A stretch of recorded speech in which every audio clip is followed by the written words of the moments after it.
What's up, guys? Welcome to this week's camcorder vlog, or I don't even know if this is a weekly thing. I want it to be like a more than weekly thing. I want it to be like every couple of days, and that's kind of why I already unboxed this. Y'all like seeing my face in ADHD again? That was a Freudian slip. I don't want you thinking I love you cause I stand. Girl, I really love you, I'm happy you got that. I think about you like 4 times in a day. But do y'all like see my face in HD again? This is like the official camcorder vibe. Like the last video was on some, pilot episode, and I saw the fact that I couldn't flip around the viewfinder like I am now.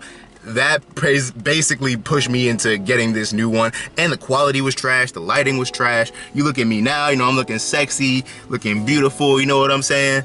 Dark and handsome, shout out to Blood Orange, and we having a good day. Well, actually, I'm just talking shit, because I've had a pretty day. I don't want to say I've had a bad day, because that's just negative energy. You see how I got the window open, bro? Like, I'm paying off this car. I'm not finna let my gas run just to keep the windows up so no one hears me and then keep the AC on. Fuck that. All right, guys, this is a really exciting day. This is our first Snow Blunt Talk mukbang. You feel me? Got a little plate of sushi, because it was cheap. Needed something fast. A nigga hungry. I had 2 boiled eggs and a cheese Danish today. The camera's over here. But yeah, let's do a mukbang and talk about depression, right? Because that's what I've been dealing with, these past few days. It's been really, really hard. I'm talking like I wake up and I wake up with a pain, nigga. I wake up with a pain. Like, I wake up with the type of pain where it's not like, oh my God, this is killing me, but it's like, yo, I really don't feel like doing anything ever type vibe. And it hurts, man. It hurts. This is part of what I expected struggling using chopsticks. This is part of what I expected. This is why I gave the weed a break. Because, I'm like, okay, I want to deal with this pain. Because I want to...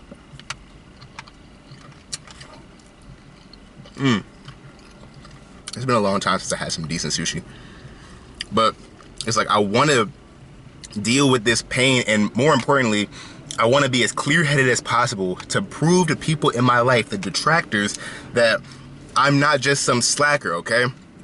Today, I had to do a presentation for class, right? And I'm gonna let y'all know a little secret. I've left college before, but this time, it's like, bro, I do not give a fuck. I'm wasting my time here. I'm wasting everyone's time and money doing this. The point in my life and the point in everybody's life is to do things where you feel purposeful. I know what I feel purposeful doing, and it's not sitting in the class. And I know a lot of practical, rational people are like, yeah, man, but you should have something to fall back on. I'm like, bro, fuck that, okay? Because maybe a lot of people can have something to fall back on. Me, I gotta put all my energy somewhere, because if not, it's gonna be mitigated and all over the place, okay? I can't deal with my energy being all over the place, because check this out. If my energy is between this, that, and 3 things, school, work, and other work, that I'm not really passionate about, all my free time that I wanna dedicate to make the things that give me life, making art, doing this, making music, these things that give me life, bro, when I tell you there's a pain in my soul every time I remember how much I'm not working on my album. I guess this is the soft announcement for the album or whatever. Cause look, bro, I'm trying to get a point across. I literally feel like, if you want to know, I don't care if you think I'm dramatic. When I think about how much I'm not putting into my music and my YouTube, these things that give life back to me, bro, I feel like it's a slap in God's face, to be honest. Because it's like, bro, people keep acting like doing the traditional option. Oh, yeah, you know what I'm saying? Focus on this, focus on that, this school and everything. And I'm like, bro, I unequivocally hate this shit, man. I don't like coming to class. I sit in class and I'm just like, bro, why the fuck am I here? Why the fuck am I here when I know what makes me feel purposeful? And I'm willing to sacrifice now to, spend a life creating work, doing purposeful work. If I follow the traditional path, no one wins. Because when I go to school, anything, it's just a constant marathon to put as little effort as possible so I can get back to my natural state But the thing about creativity is it only comes out if I'm in my natural state long enough to actually have the energy, the renewing energy to do this. When all this shit is zapping up my energy, I can't do what I want to do. So now it's a double whammy. That's the theme about my life that I've realized recently. I can't have this double whammy life where, okay, not only do I give all my time to shit I don't really care about, I also lose the drive to do shit I do care. I can't do that. I'm sorry. I can't do that. And a lot of my depression comes from the fact that, well, I feel like I never get poured into, you know? Like in my life, I help out so many people, do so many favors, so show so much love. And I don't mean to toot my own horn. It's just that that's my nature. I'm naturally a giving person.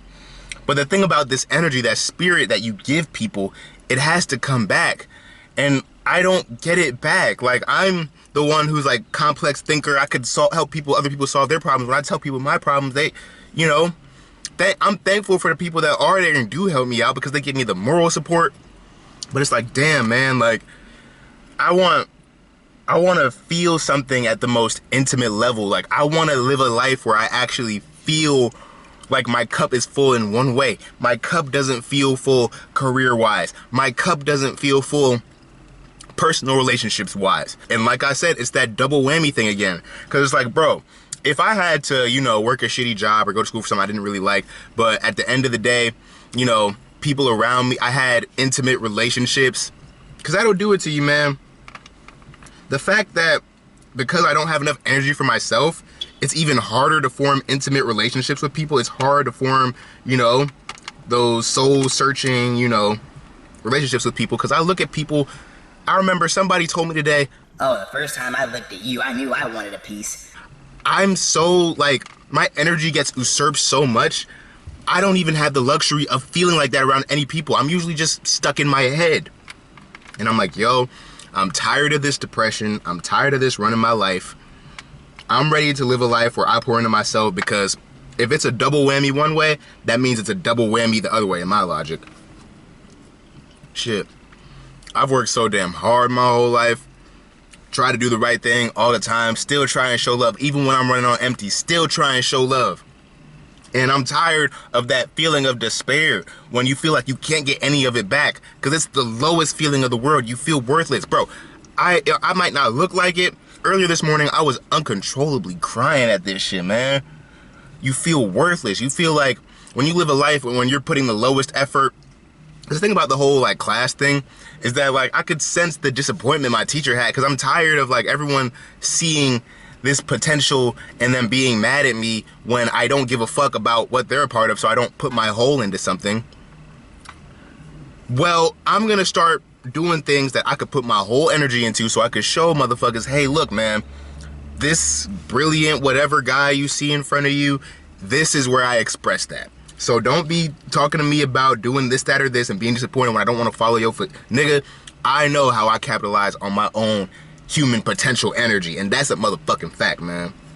When I edit these videos, when I film these, when I speak at length about stuff I know, when I make some music, when I draw a piece of art, I feel whole, I feel amazing, and I feel like all the spiritual knowledge and the practical skill set is all coming to fruition. And I'm tired of not allowing myself to live a life, because picture this. Picture you have all these positive attributes. Everyone's always pointing them out, and they're like, Kyle, how come you're never with anybody? How come you're never dating anybody, fucking anybody? Kyle, how come, you know, you're out here just working around, you don't really care about your degree, you're not doing, because a nigga like me, they expect me to be doing like top tier shit. Oh, internship here, doo-doo-doo-doo-duh, fucking scholar here, and then it's just like, dog, I'm not afraid of the hard work. It's just that if I'm going to be working hard, bitch, that's going to be a good investment. And this is the investment. This is the investment. I feel it in my soul. And I'm glad I brought my soul up. Because that's another thing, man. Overcomplicating this spiritual shit, I'm realizing what I've been doing all these years. I realized that I've been throwing myself into spirituality and trying to find answers because I want something somewhere to tell me. And before last year, when I had that epiphany that this music shit was what's for me, or this creativity, you know, I've explained it time and time again. Y'all should get a good idea of what direction I want to take my life in. But earlier on in my spiritual journey, the fact that I had subconsciously let people telling me that it wasn't possible get to me to the point where I escaped into spirituality and excessively looking at it was because I wanted something somewhere to just give me an agreeable path, something somewhere to tell me, oh, this is where your true passion lies. This is what you should be doing. This is where your genius comes awake. But I remember a distinct moment last year where I was, working hard on a song, and I literally, the fact that, I felt so meticulous and so calculated, and I felt like every step of the way was guided by this balance of, intuitive, decision making and a knowledgeable, practical skill set. I felt that balance. I felt that everything. And I'm like, yo, I listened back to my first album that I made when I was about to graduate high school. And I'm like, bro, I went into this whole tangent of my life just to come back to the realization I had back then that this is the way. This is the way. But now, thankfully for my spiritual journey, I realized that fear is a curse. Fear will detract you from doing what you really need to do. And I feel like right now in my life, I'm slowly but exponentially, I know that's a paradoxical statement, but I'm slowly and exponentially building up to that point where, okay, I tried the school and work. And when I think about having a full-time job doing some bullshit I don't really want to do, which is all that other bullshit, I'm gonna go fucking insane. I can't live this life. My parents, my dad would be like, oh yeah, once you get a job and doing this and doing that, you could chase any dream you want. It's not that fucking easy, dog. It's not. I know, parents, they want you to believe in yourself, but they want you to be safe too. But it's like, okay, my goals and shit, they're not congruent with, having a full-time job. Because you act like, I could just say, have a full-time job and then just, oh, I don't know. Yeah, okay, now I can go and try and start this whole career, making my art, start this whole career, producing, writing, singing, drawing, whatever. Dedicate my life to my art. I can't do that if I have a full-time job. It's 40 hours out the week. I'm a sensitive individual. I told y'all, bro, I need my time to just be in my own undisturbed energy. I can't be draining my energy every day. The resentment from that leading into all these things, I won't be able to live the life I know I deserve to live. Like I said, I can't have a double whammy. I can't be not making the strides I want in my career and then also not having satisfactory familial, personal relationships where I always feel out of place. Nothing's ever, conspiring to anything truly loving and intimate. I always feel like I'm putting on a facade. I never really, you know what I'm saying? I can't keep living this life where I'm deprived of a fulfilling life in relation to others and a fulfilling career. But the beauty in that is that only means once I start doing what's fulfilling for my career, I'll fulfill those personal relationships with others. But I have to go into work really soon, and I wanted to get into more what I'm about to do to try and mitigate my depression, because I'm gonna get into more about that, but I guess I'll have to do that later. Shit, I've been a dynamo talking. This is basically one of the Snowblunt Talk videos, but good thing I'll change up the location. The thing about depression and everything and the way I've gone through it, look, I'm not dense, I know, and this is why it's important to verbalize your love, because if it weren't for people and just materialize your love in general, I see y'all in the comments and I see people in my real life, yo, I love you, yo, thank you so much for what you're doing, thank you for everything. People have been saying that to me a lot lately. Thank you for everything you do in different places. And it's you know what? Yeah, these are the things that keep me from succumbing to my depression, right? Because deep down, I know I'm loved and valued, and I know I have a lot to offer the world. But when you wake up feeling like shit and you wake up not wanting to do anything ever in life, obviously there's some neurological thing going on. So this is just a long way for me to say this. Right now, and I mean right now, I'm actually experimenting with microdosing psilocybin. And before Kyle, you stopped smoking weed and now you're just doing shit. No, nigga, I'm not doing this to get high. As a matter of fact, if you know anything about psilocybin, you know that, bro, or any psychedelics don't really get you high. As a matter of fact, tripping is way different than being high. Like being high or drunk, that's like, oh, we having fun, we having a good time. Tripping, especially something like psilocybin, and especially in a low dose, that shit, it doesn't take you out of your problems. It won't take your problems away by any metric. It'll take you into the thick of that shit. You'll be ultra cognizant, because the thing about like why people do this is because, oh, clear thinking. What I'm doing it for is not only the clear-headed thinking, because I'm not gonna lie to y'all, earlier today when I was uncontrollably crying, it was like there was a fog, a cloud in my head, and I just could not, I couldn't do anything. I was too literally weighed down by that negative ass energy. And for me to experiment with microdosing, what I'm trying to do is clear up this fog. I'm trying to get to the bottom of, why I wake up with a pain in my chest. Because I can't tell where it comes from at this point. I feel like partially therapy is a scam. Why is therapy a scam? Because they convince you to just start thinking and thought cycles and just be like, and start attributing I don't like myself because, I feel like a lot of the time people make up problems and then they try and attribute their emotional problems to that. But hey, bro, I'm one to believe that a lot of times it's a spiritual problem, it's a childhood trauma problem. And you know what? The best medicine to merge the neurological with the spiritual and really manipulate the fabric of reality is that psilocybin is psychedelic. So as you can see here, I'm not tripping, I'm not lit, and I'm not happy. Like, I can feel the weight of the world still, but I'm managing and I can think a bit clearly. And people say like you're not gonna be able to think like all the way through your problems while you on the shit, but when you kind of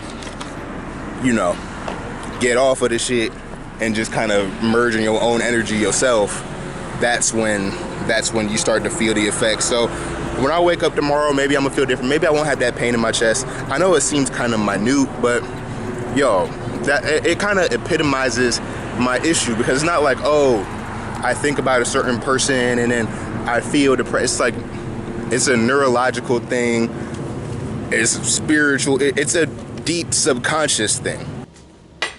You know what, if we're gonna be doing like these daily vlogs, bro, like if we're gonna be doing this,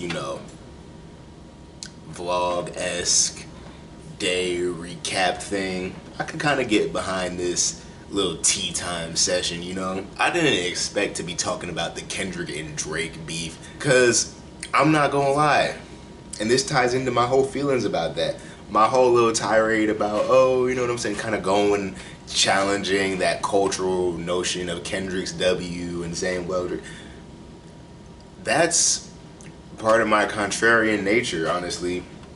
And I'm starting to realize my contrarian nature is my dark masculine and is more what I need. You know what I'm saying? Like, I told a friend this a long time ago.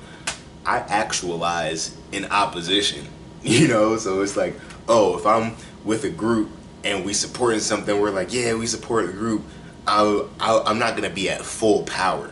When I am at full power is when I'm on some fuck that other shit. You know what I'm saying? When I'm playing devil's advocate, when I'm going against the grain, that's when I actualize in opposition. And the thing about, masculine energy is about actualizing, and that's what I'm trying to do. I'm trying to actualize, bro. When I can make peace with not being the good guy, or being the one who has to challenge something, or being the one that has to rock the boat, that's when I embody my power the most. Look, everything's very intentional. And if I was born to express masculine energy, and that energy manifested me when I'm a contrarian, when I'm going against the grain, when I'm an upsetter. Well, that's a no-brainer. Naturally, I'm already like that. I'm already kind of a rebel. I think differently. I challenge things. I play devil's advocate. You know, I'm always ready to just hop up and always ready to have a different way of thinking about something, a different way of doing things, casually subversive, casually transgressive. It's Pisces shit, man. It's hard when you grew up being a sensitive kid and you just loved that parental validation. Oh, mom and dad show me validation. I just love it so much. Yeah, I feel so good. And then, you know, learning to depart from that in order to preserve your own peace, your own personality, and to take up space rightfully as you should in the world. It's a tough job. It's big shoes to fill. But I'm gonna have to be the one to fill them. I'm happy to be a person who has a lot of masculine and a lot of feminine energy at the same time. Because, you know, in my feminine energy, like, I guess I'm more happy, I'm more at peace, I'm more carefree. But fuck that, bro. Life, I'm trying to take life by the reins. I'm trying to be in control. And everything is intentional in this universe. I was born to embody this energy, and if it becomes manifest in me having to be the upsetter, having to be the villain, and I don't even mean that in a malicious way. I just mean that in a way where it's like, okay, I might step on some toes. That's just who I am. That's just who I am. I was put on the earth to challenge the status quo. Simple as that. If I was put on the earth to pacify, hey, that's what I'd be doing. That's how I'd come into my power. But I was put on this earth to electrify. I like to call myself the last great American countercultural hero. We'll see how well that ages, but I want to talk about prayer. And I want to talk about belief and faith and religiosity. I don't even know if that's a word, but religiosity versus faith versus seeing the patterns, right? Because last night, the prayers were heavy, man. Yesterday, I was going through it, you know, not too different from what I was going through today. And last night, man, I was just praying. I let my guard down completely, and I just said, God, please, whatever this affliction is, whatever is stopping me from just these things happening, please. I didn't beg for success. I don't want money. I don't want this, that, the third. I just wanted to feel okay within myself. And when I woke up with that pain in my chest, when I woke up still in a lot of despair right after I prayed, I was like, damn, man, what the hell? What is this, bro? But then, you know, looking back at my day and looking at the things people have told me throughout my day and, you know, the certain little synchronicities, I've had this theory bubbling in my head for a while. And it's that God isn't some big force out there in space. I'm gonna put it to you like this. As a species, we know more about what's in space than we do about what's in the ocean. I say that to say this. People are focused on what's out there as a path to divinity when all the keys that knowing God is supposed to unlock in you, it's not out there, it's deeper in here. We know more about these dumbass theology that's only caused a bunch of war, controversy. We know more about that than we do about our own inner workings and how that relates to divinity. Because let me tell you, when it comes to faith and all that stuff and synchronicities and inspiration and divine, it's in the synchronicities and the deeper underlying patterns of all things. See, when I prayed last night, I was expecting, you know, some miraculous saving moment the next morning. That didn't come. But you know what did come? Throughout the day, people, you know, here, there, meeting people, having things happen, and people telling me, oh, I really appreciate, like, for example, I just happened to walk outside, and then, you know, some people I knew, they were like, hey, Kyle, what's up? And then I went over to join them, and then we just go to this aesthetic ass place on campus, and we're just chilling, talking. And while I'm in the moment, I'm like, damn, bro, like, I'm really grateful for this moment. Like, it's a really chill vibe. Like, I'm really happy to be here.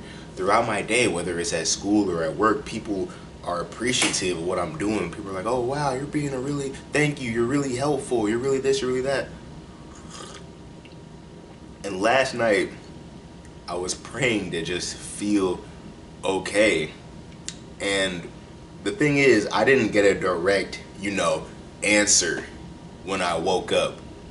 But I had to find the answer through because we're all experiencing this divinity together. You guys know what I believe. We're all fractals of the Creator. God is just a name that was invented. The Creator, who knows the name? But we're all fractals of the Creator. So other fractals of the Creator, which are just me, at my deepest essence reflected. You guys get it. It was all coming back to me.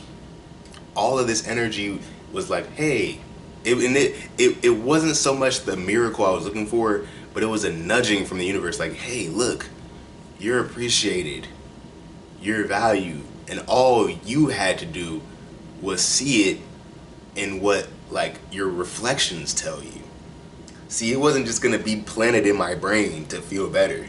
I had to meet God halfway. KRS-One has this great sermon about how if you want to, you shouldn't be praying for God to fix your problems. You should be fixing God's problems. It's basically God helps those who help themselves. And I see that now, because the more positive energy you put out into the world, people take note, and it comes back. It comes back.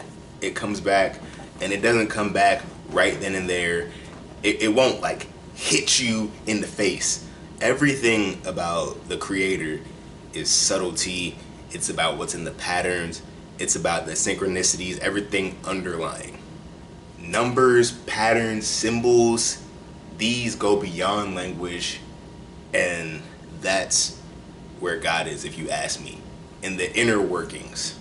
Life comes from inside, and I believe that it's been a whole matrix trick to try and search for religion and divinity out there in the open, when really the greatest mysteries are in our own most intimate inner workings.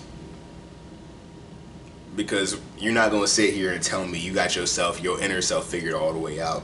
That's why they say there's no chemical solution to a spiritual problem.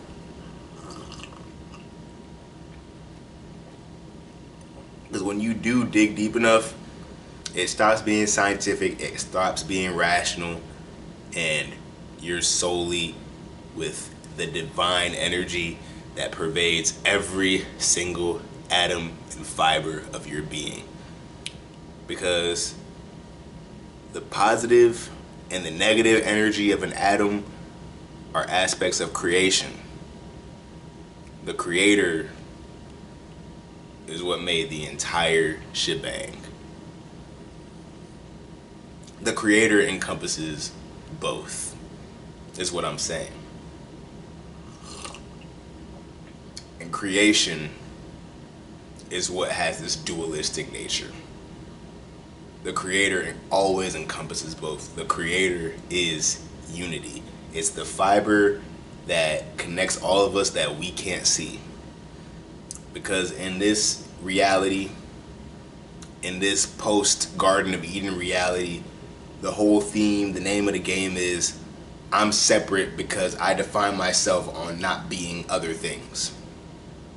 But how we rectify this is first of all, seeing our own inner divinity and being able to recognize that in all other things, recognizing those same patterns, like how I'm a black dude from the East Coast who has a passionate feeling for making YouTube videos, for recording some damn songs. There might be some white dude from the West Coast who feels that same way about farming. A fool would say we're different people.